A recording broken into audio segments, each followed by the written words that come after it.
여러분 느끼셨겠지만 우리 다은이, 주은이 다 이제 사춘기예요. 사춘기. 괴롭습니다. 점점 저와 아내 품에서 독립되어가는 우리 아이들을 보니까 알 것 같으면서도 섭섭함이 있어요. 이제는 더 이상 우리 주은이 얼굴을 비비고요. 주은아 여기 뽀뽀. 말도 못합니다. 나가 소리쳐요. 침대에 올라가려고 하면 아빠 비켜 이렇게 발길질을 해요. 제가 그런 우리 주은이 모습을 보면서 사랑이란 늘 그렇게 한결같이 똑같은 모습으로 자녀들을 대하는 것만은 아니구나. 이게 머리로는 알고 있는데요. 이게 요즘에 이게 느껴지니까 이게 참 섭섭해요. 여러분, 자녀들이 자라가는 것처럼 그 자녀들을 대한 부모의 사랑도 더 깊어져 가야죠. 더 성숙해져 가야죠. 그게 우리 가정이 살아날 길이란 말입니다. 그 옛날 삶이 치열하다 보니까 우리의 부모님 세대, 또 우리 부모님의 부모님 세대에는요, 뭐가 중요해요?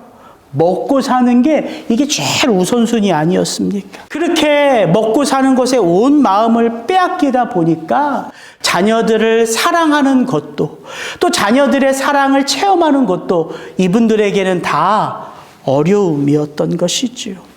그렇게 어느 순간 부모라는 이름은 얻었지만 자녀들을 어떻게 사랑해야 되는지, 어떻게 이 사랑을 표현해야 되는지 우리 부모님들은 잘 몰랐던 거 아닙니까?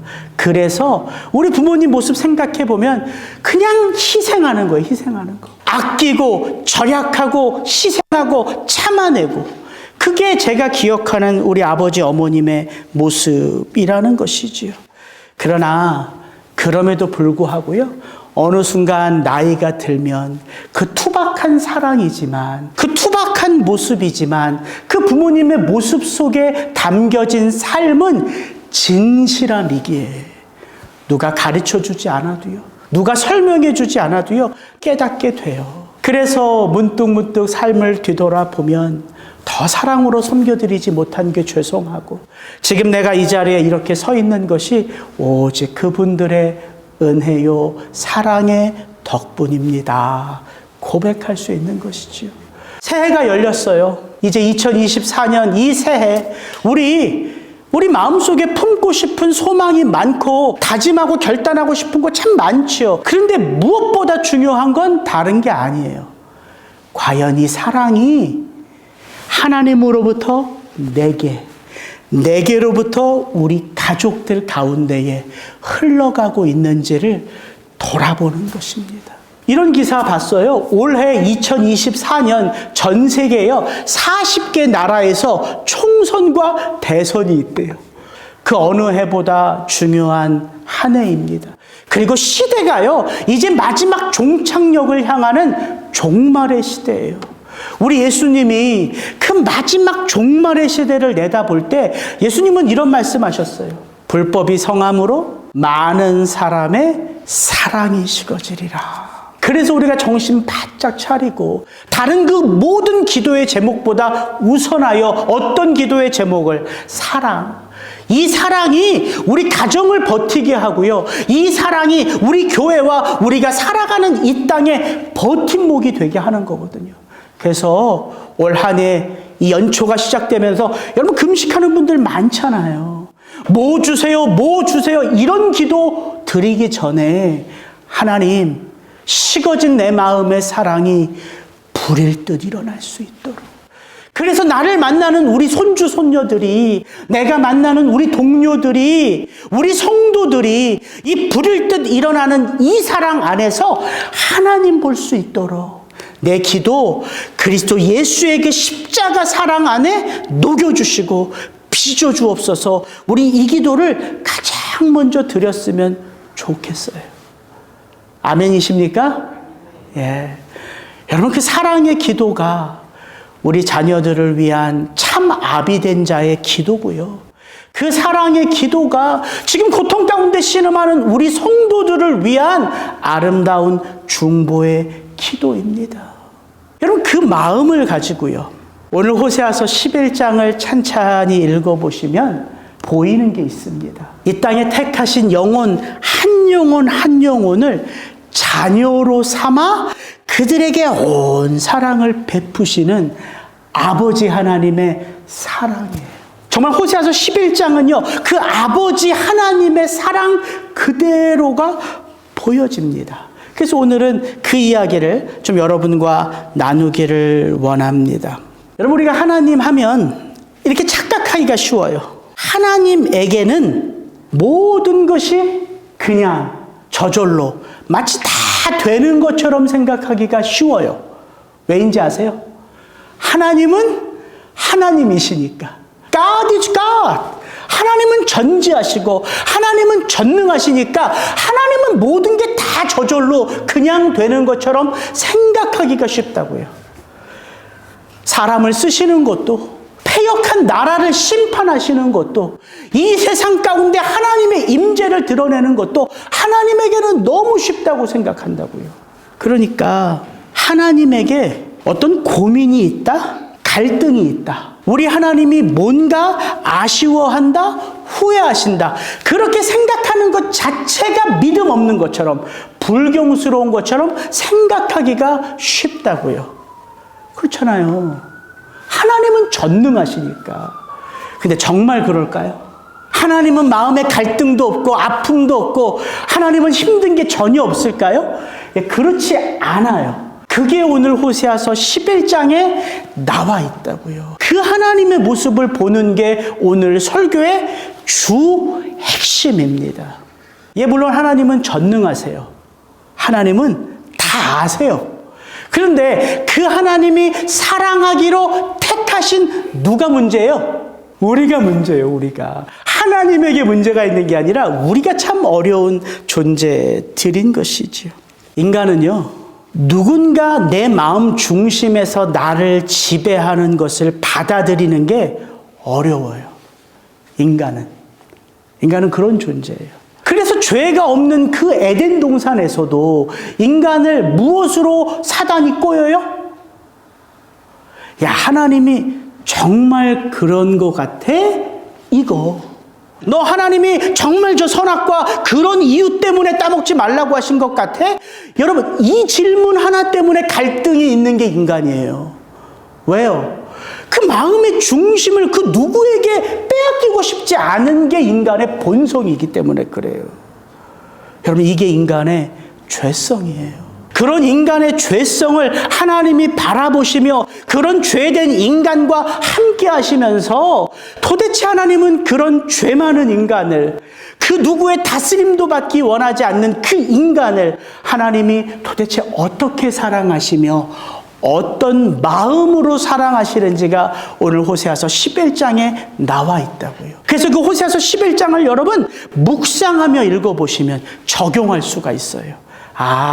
나도 하나님의 이런 마음처럼, 하나님의 이런 사랑의 모습처럼 우리 자녀들을, 내가 만나는 한 영혼 한 영혼을 이 땅에 내가 부름받아 살아가는 순간까지 그런 마음으로 사랑할 수 있겠구나, 이걸 깨달을 수 있다고요. 그래서 그걸 염두에 두고 오늘 호세아서 11장을 함께 하나하나 살펴보기를 원합니다. 11장 1절부터 4절. 이스라엘이 어렸을 때에 내가 사랑하여 내 아들을 애굽에서 불러냈거늘 선지자들이 그들을 부를수록 그들은 점점 멀리하고 바알들에게 제사하며 아로새긴 우상 앞에서 분향하였느니라. 그러나 내가 에브라임에게 걸음을 가르치고 내 팔로 안았음에도 내가 그들을 고치는 줄을 그들은 알지 못하였도다. 내가 사람의 줄 곧 사랑의 줄로 그들을 이끌었고 그들에게 대하여 그 목에서 멍에를 벗기는 자 같이 되었으며 그들 앞에 먹을 것을 두었노라. 여러분, 오늘 호세아서 11장은요 정확하게 세 파트로 나뉘어져 있어요. 오늘 호세아서 11장 1절부터 4절은 첫 번째 파트입니다. 어떤 장면이냐면 하나님이 이스라엘의 그 어렸을 때 그 자기 백성들을 택하여 불러내시고 그들과 어떤 사랑의 교제를 나누셨는지 그 지나온 시간을 회상하시는, 돌아보시는 장면이에요. 제 아내가요, 토요일 날 아침이나 주일 아침이면 다른 날보다 좀 여유 있잖아요. 그럼 이 사람이 아침 일찍 일어나서 이렇게 휴대폰을 이렇게 보면서 혼자 이렇게 킥킥킥 웃어요, 자주. 그래서 제가 이제 옆에서 보면 도대체 뭘 재미난 영상이 있나, 혼자 보나. 그래서 가서 이제 이렇게 슬쩍 보죠? 그럼 무슨 영상 보는지 아세요? 우리 다은이, 주은이 어렸을 때 동영상이에요. 너무 유치한데 여전히 그것들을 보면서 혼자 킥킥 웃어요. 하나님의 모습이 마치 그와 같다는 거예요. 여러분, 하나님이 어떤 분이십니까? 하나님은 처음과 마지막이세요. 그게 무슨 말이에요? 그 알파와 오메가 되시는 하나님은 우리가 엄마의 뱃속에서 조성되기도 전에 우리의 무엇을 안다? 끝을 아신다는 거예요. 하나님이 모르시는 게 없어요. 그런데 그 하나님이 도대체 다 아시는데 마치 그 옛날 그 장면이 궁금하신 것처럼 그때의 그 장면을 떠올리고 말씀하고 있다는 거예요. 이게 너무 놀랍지 않습니까? 하나님에게 궁금한 게 있다. 그때 내가 이스라엘 그 어렸을 때 걔네들을 어떻게 섬겼지? 걔네들이 아장아장 걷는 모습이 어땠지? 하나님 마음속에 그들의 그 어렸을 때 장면이 간직되어져 있으니까 하나님이 필요할 때 그 모습을 꺼내어 볼 수 있는 거예요. 마치 엄마 아빠가, 할머니 할아버지가 그 손조 손녀의 동영상을 그렇게 한 번, 두 번 보는 게 아니라 수십 번, 수백 번 보는 것처럼. 여러분, 마음이 찡하지 않습니까? 하나님이 우리의 그 어렸을 때 걷지도 못했던 그 장면들을 그 마음 가득히 담아놓고 수시로 그 장면을 꺼내보신다고 여러분 한번 상상을 해보세요. 정말 마음이요, 따뜻해져 와요. 내가 그 하나님에게 기억되어져 있구나. 오늘 호세아서 11장은 그렇게 시작합니다. 하나님이 말씀하세요. 이스라엘이 어렸을 때에 내가 사랑하여 내 아들을 애굽에서 불러내었거늘. 이스라엘 백성들 애굽에 긴 시간 노예로 살아오고 있었어요. 그들에게 뭐 볼 게 있겠습니까? 고통 가운데 신음하고 아픔 가운데 부르짖던 그들이에요. 그러나 하나님은 그들을 어떻게 묘사하세요? 애굽에 있는 그들을 하나님은 처음부터 뭐라고 부르세요? 뭐라고 부르세요? 제 얼굴 보시지 말고. 내가 어떻게 하여 그들을 사랑하여 그들을 애굽에서 불러내었는데 그들은 누구예요? 처음부터 하나님의 자녀라고요. 그들은 처음부터 하나님의 아들이고 딸이었다고요. 그들은 처음부터 하나님이 사랑하시는 자였습니다. 자격이 있어서가 아니에요. 실력이 있어서가 아니에요. 그들에게 하나님 앞에 내세울 그 어떤 모습이 있어서가 아니라고요. 그냥 오직 사랑하는 내 아들이에요. 그럼 그게 구원이에요. 여러분, 수고하고 애써서 구원받는 게 아니라니까요. 여러분을 부르신 분이 여러분을 구원하시기로 작정한 게 은혜라고요. 은혜. 그래서 제가 탁 떠올라요. 사랑에는 그렇지 이유가 없지. 여러분, 사랑에는 이유가 없어요. 돈을 잘 벌어다 주어 사랑하는 남편이 아닙니다. 건강해서 사랑하는 아내가 아니에요. 좋은 학교에 입학을 해서 좋은 남자 데리고 와서 결혼을 잘해서 사랑하는 내 새끼, 내 자녀가 아니라는 거예요. 늘 투정하는 그 모습이 때때로 짜증이 나고 늘 걱정거리만 이렇게 안겨주나. 그래서 내 삶 가운데 풍성하게 하는 건 기도의 자리밖에 없어. 그래서 그런 자녀들이 못마땅한 것 투성이지만 내 아들이니까, 내 딸이니까, 우리 새끼니까, 내 남편이고 내 아내니까 사랑하는 거예요. 그럼 사랑에 무슨 사랑할 조건과 이유가 있습니까? 근데요, 그렇게 조건 없이 이유 없이 사랑하면 뭐가 보일까요? 그 사람의 필요가 보여요. 그 사람의 허물이 보여요. 그 사람의 연약함이 보여요. 그래서 품어줄 수 있고, 그래서 도와줄 수 있고, 그래서 그 영혼을 위하여 중보할 수 있는 거예요. 오늘 1절부터 4절에 하나님의 모습이 그와 같다고요. 애굽에서 불러낸 그 이스라엘이 어린 영혼이거든요. 걸음마도 내딛지 못하는 어린 영혼이에요. 그래서 하나님이 어떻게 하세요? 그들의 손을 잡고 아장아장 걷는 그들의 걸음을 가르쳐 주세요. 70인역에 보면요, 이 대목을 이렇게 번역했어요. 하나님이 자기 다리와 그 어린 이스라엘 백성들의 다리를 같이 묶었다. 마치 2인 삼각경기하는 것처럼, 마치 멍에를 함께 매는 소의 멍에를 얻는 것처럼 그들이 걷지 못하게 한 발 한 발 어떻게 걷는 것을 직접 그 줄을 묶어서 걷게 하셨다. 쓰러질 때마다 손잡아서 일으켜 세워주시고요. 악한 길로 가려고 할 때마다 사랑의 줄을 걸어서 바른 길로 갈 수 있도록 인도하셨고요. 또 마지막에 보면 이렇게 있죠. 그들 앞에 먹을 것을 두었노라. 이거 직역하면 이런 거예요. 어머님이 갓난아기에게 젖을 주기 위하여 그 머리를 숙여 젖을 물리는 것처럼 그 단어를 쓰고 있어요. 여러분, 그게 하나님이십니다. 그러면 우리가 오늘 이 1절부터 4절을 진지하게 묵상하면, 내가 이 긴 신앙의 길을 걸으면서 하나님을 오해하고 있었구나. 저는 그런 생각이 번뜩 났어요. 신앙의 길을 걷다 보면요, 하나님이 전능하시니까, 하나님이 완전하시니까, 하나님은 그 죄와 함께 하실 수 없는 거룩하신 분이니까 이렇게 생각하기가 너무 쉬워요. 하나님은 내게도 무엇을 요구하신다? 완전함을 요구하신다. 완전한 거룩함을 요구하신다. 그러니까 하나님이 감사하고 기쁘지만 가까이 가기에는 너무 두렵죠. 그렇게 신앙생활을 하시는 분들이 의외로 많다고요. 근데 오늘 본문을 보면 하나님은 어떠세요? 하나님이 완전하시니까 우리로 그 완전한 자리로 끌어 어떻게든 올리려고 하시는 하나님으로 보이세요? 아니면 그 어린아이의 그 신앙의 눈높이, 그 믿음의 눈높이에 맞추기 위하여 당신을 그 어린아이에 있는 그 자리까지 내려오시는 하나님으로 보이세요? 세상 그 어떤 종교에도요, 신이 인간의 몸을 입고 인간의 자리에 내려온 종교는 없습니다. 그래서 기독교는 종교가 아닌 거예요. 우리의 삶의 그 자리, 죄악이 만연한 이 자리에 우리 주 예수 그리스도가 그 영광의 자리를 포기하시고 죄인들이 있는 죄의 자리로 들어오셨다고요. 말씀이 육신이 되어 우리 가운데 거하심에. 여러분, 이게 하나님이에요.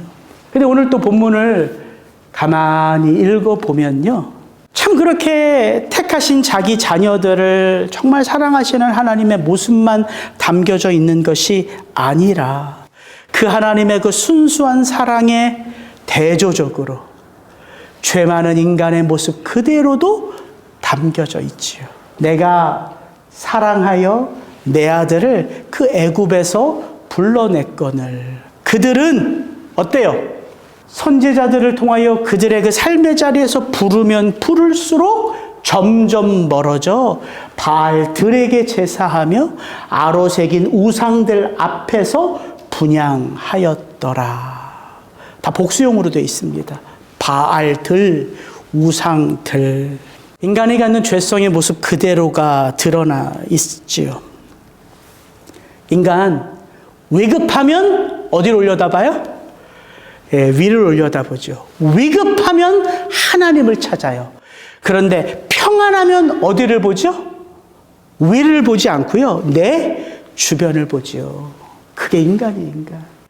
말씀을 준비하면서 이런 생각이 들었어요. 그래도 저 어렸을 때 누가 공부하라고 하지 않아도 공부하고 싶은 마음이 어떤 때는 막 간절히, 진짜예요.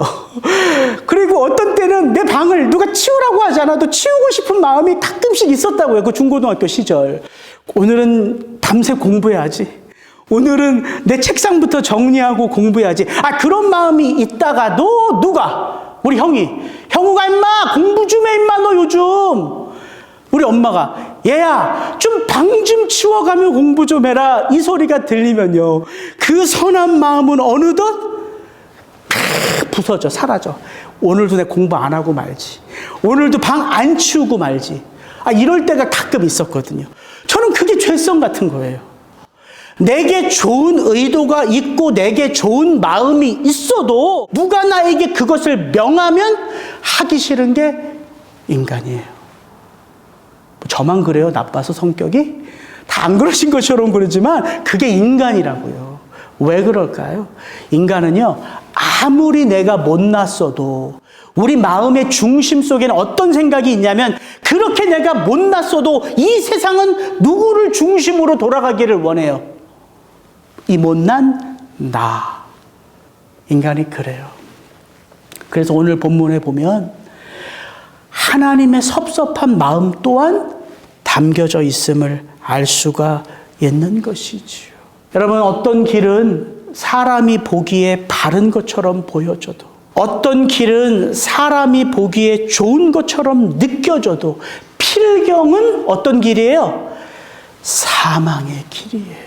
그래서 하나님이 끊임없이 우리가 세상을 향하여 나아가도 끊임없이 하나님을 대신하여 그 마음 중심에 내가 원하고 내가 바라고 내가 찾고 내가 누리고 싶은 것들로 가득 채울 때에도 하나님은 그 모습을 그냥 두지 않으시고 하나님의 선지자들을 보내시고 또 보내셔서 그들의 그 걸음을 돌이키고자 하시는 것이지요. 여러분, 사랑에는 이유나 조건이 없습니다. 그들은 아무 이유 없이, 아무 조건 없이 처음부터 하나님이 사랑하시는 자녀들이었어요. 하나님이 그렇게 우리를 사랑하시기에 우리의 필요를 보시고 우리의 필요를 아시고 그 필요 하나하나를 우리의 인생 여정 가운데 채워가세요. 그러나 그렇다고 해서 그렇게 우리를 사랑하시는 하나님이 상처를 받지 않으실까요? 하나님은 하나님이시니까. 하나님은 전능하시니까.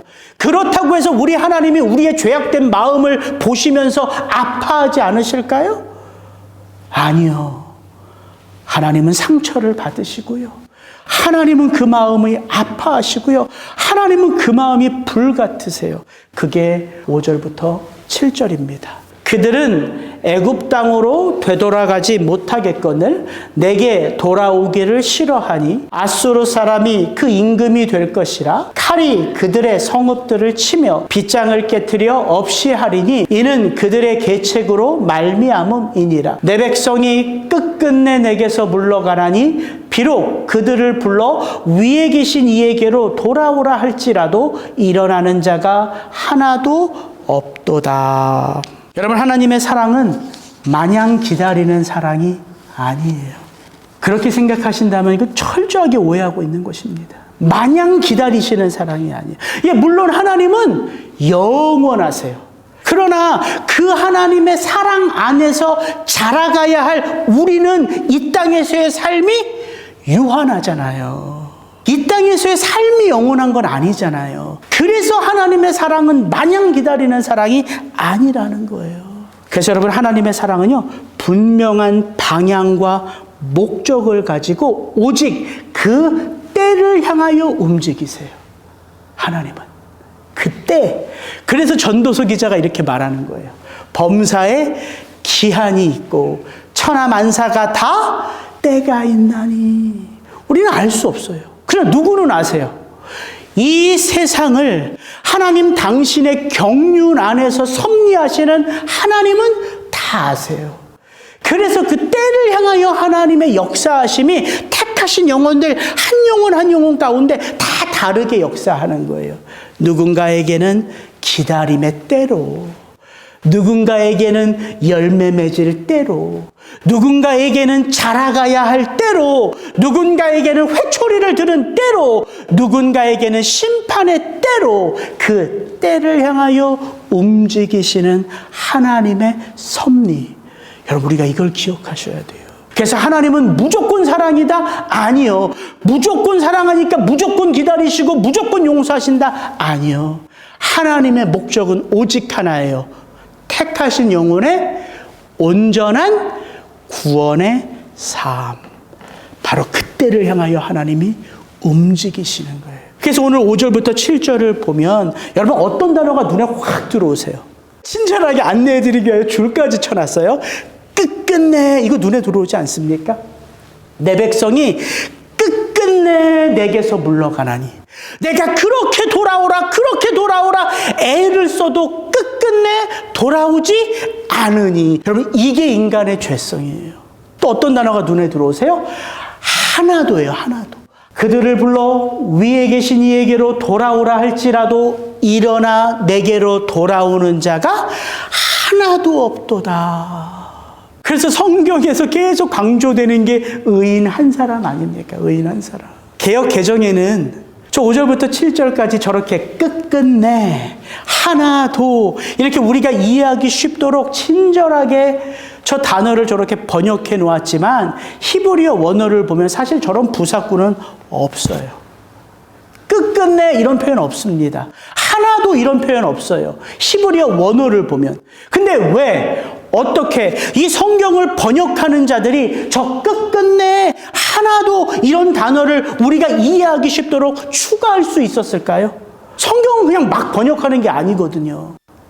하나님의 마음이 온전히 다 드러났기에 이거예요.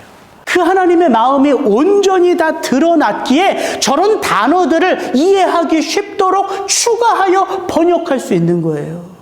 그래서 올 한 해 우리가 이런 표현들은 좀 가려서 했으면 좋겠어요. 이런 표현들. 도대체 하나님의 그 마음을 내가 잘 모르겠어. 아니 하나님 나한테 도대체 왜 이러시는 거야? 혼자서 기도할 때 하나님께 섭섭하면 하는 고백들이에요. 그런데 이거 가려서 해야 된다고요. 왜? 하나님은 그 마음을 가리시는 분이 아니시기 때문에 그래요. 하나님은요, 섭섭한 마음을 숨기시는 분이 아닙니다. 하나님은요, 기뻐하는 그 마음을 가리시는 분이 아니에요. 하나님은 진노하고 불붙는 그 마음을 모르게 속으로만 끙끙 앓는 분이 아니에요. 우리가 호세아서를 통해서 보는 게 뭡니까? 돌아오지 않는 그 백성들을 향한 하나님의 진노하시는 마음이고요. 어떻게든 그 심판을 내리지 않고자 또다시 돌이키고자 불붙는 하나님의 마음이 호세아서 1장부터 14장까지 가득히 담겨져 있다고요. 하나님이 결코 당신의 마음을 숨기지 않으세요. 그러니까 이런 표현들은 다 뭐예요? 하나님의 그 마음을 난 통 모르겠어. 도대체 하나님 나한테 왜 이러시는 거야? 이렇게 고백한다는 말은 무슨 의미냐면요.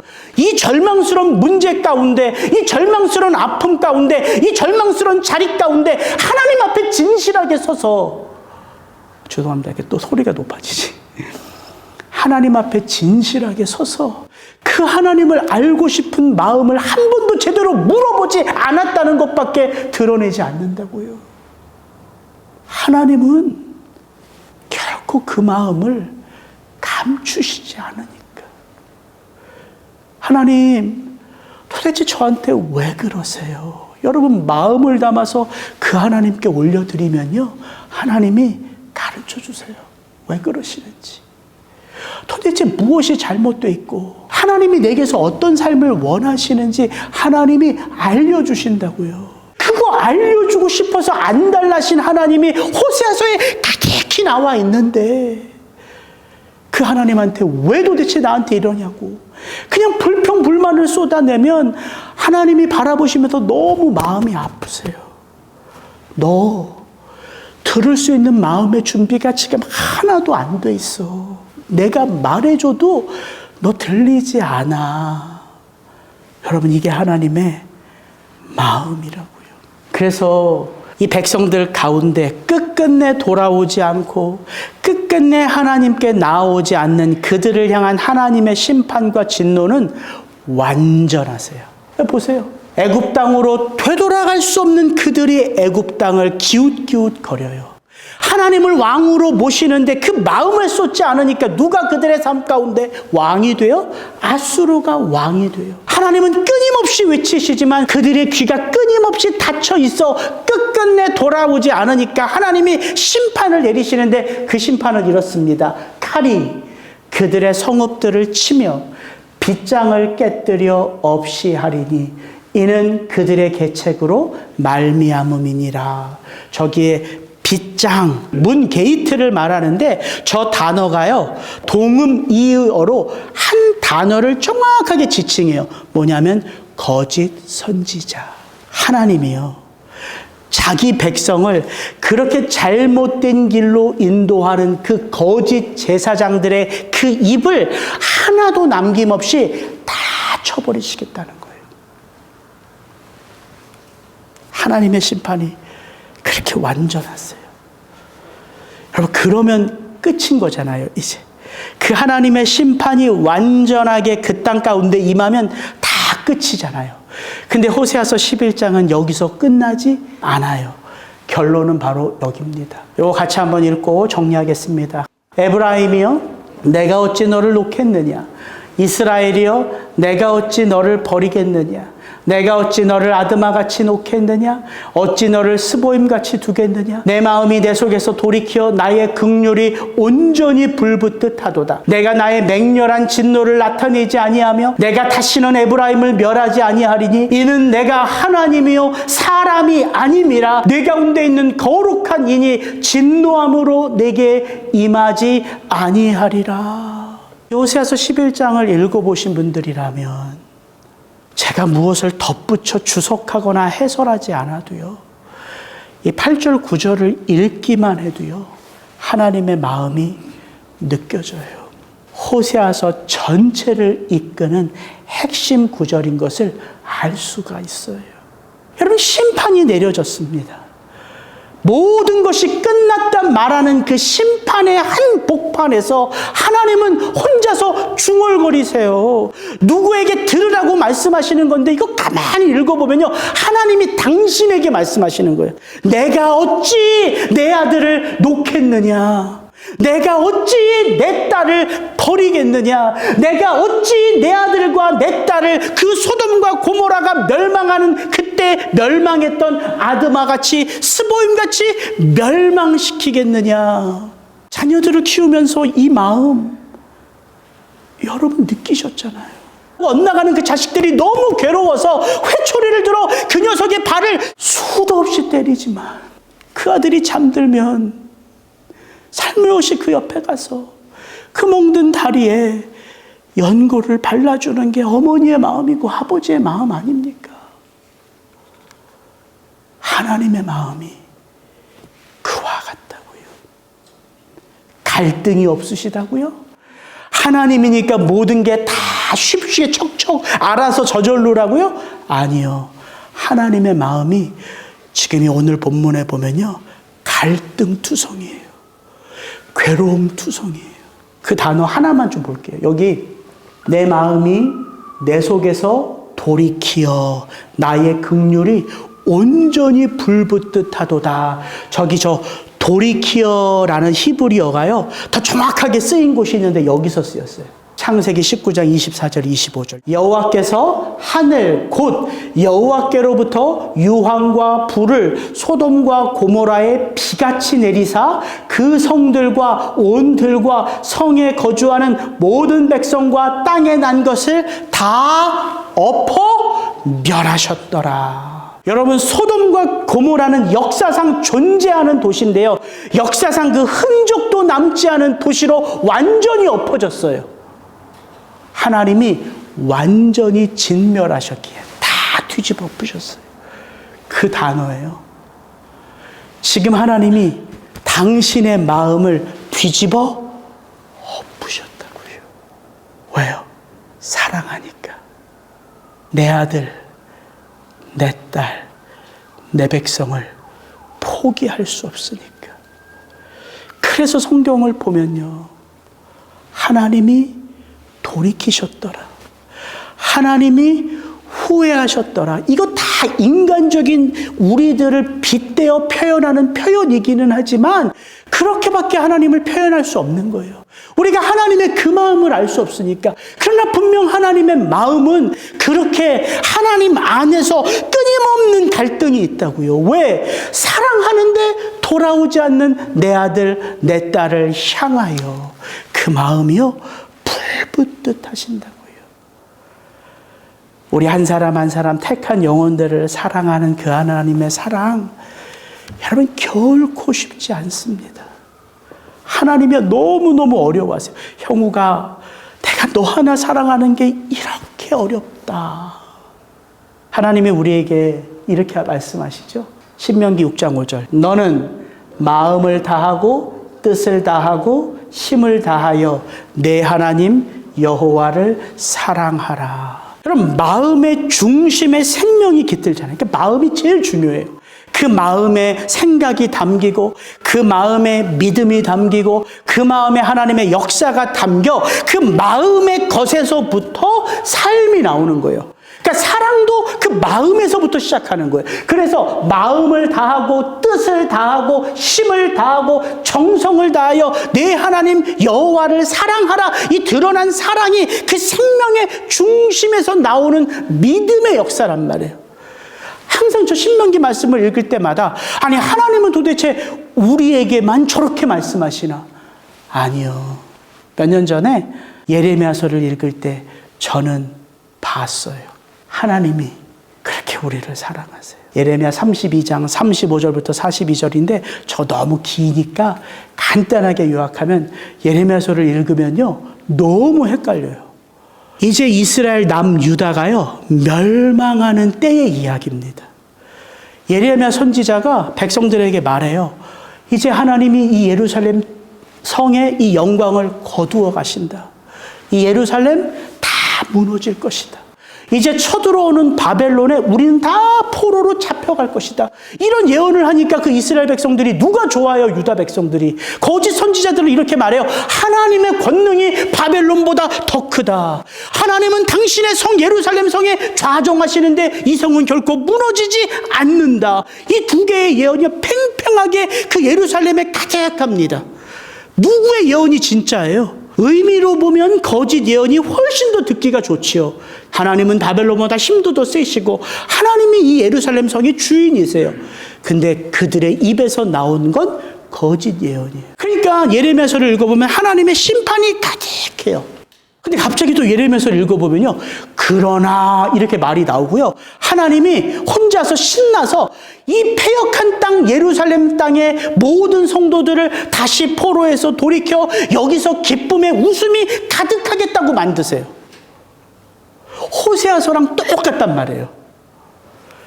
심판과 징계가 있는데 그렇게 불같이 심판을 말씀하신 하나님이 갑자기 혼자서 신나하세요.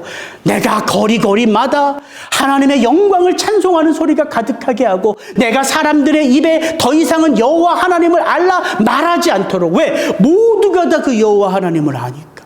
그게 갑자기 예레미야서에 또 예언으로 막 나와요. 이게 그 장면이에요. 근데 거기에 딱 한 군데 제 눈에 꽂힌 게 이 단어예요. 분명히 나의 마음과 정성을 다하여 그들을 이 땅에 심으리라. 한글 성경으로 보면 잘 모르는데요. 이거 영어 성경으로 딱 바꿔서 읽어보면 With all my heart, with all my soul. 내가 너희들을 사랑하되 내 온 마음과 정성과 뜻을 다하여 너희를 사랑하노라. 같이 기도하시겠습니다.